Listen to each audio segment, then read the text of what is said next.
When my wife and I moved to the Los Angeles area, I began power walking down to the Manhattan Beach Pier on most days. That's a 3-mile round trip from our home and involves climbing several steep hills. At first, the trek was quite taxing and I couldn't imagine going any farther. In my mind, I saw that pier as my terminus, the point where I had to turn back if I was going to have the energy to make it home. But an interesting thing happened. Over time, as my fitness increased, I began to see beyond the pier. I found myself able to walk farther along the beach before heading back, and now I no longer see that pier as the end of my route. It's just a landmark on a longer journey. As a Jesus follower, a similar thing happened regarding how I see death.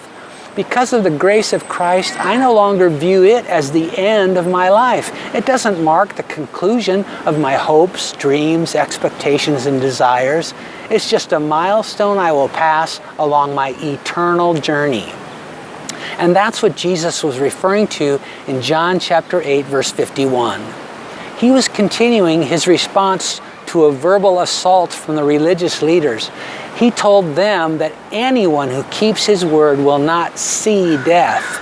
And I'd like to stop and consider the 3 key words in that statement: anyone, keep, and see. First, take note that he addressed the promise to anyone. And that had to include the Jewish leaders he was addressing and had just accused of seeking to kill him. Imagine that. Even after exposing their hatred toward him, he still offered them a pathway to the grace of God. And if that's true, then his invitation clearly extends to every one of us. Second, this promise is available to those who keep his word. Jesus was clarifying that there's a difference between those who receive his message and those who keep it, between those who hear it and those who hold on to it. It's not enough to just be acquainted with it. We need to embrace it.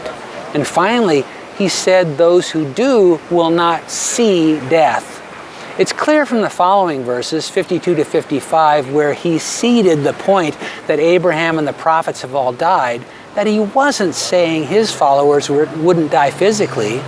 Instead, he was promising that they would no longer see death in the same way. They would view their lives as extending beyond it into eternity. Instead of marking life's final boundary, it would be seen as merely a mile marker along a wondrous journey in relationship with him toward an infinite horizon. Hebrews chapter 2 verse 15 tells us that part of the victory of Christ's cross was the release of all those who have been bound by a fear of death.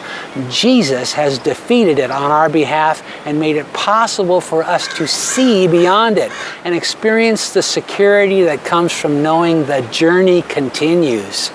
Through faith in Jesus, we can all find rest in the peace of that promise right now.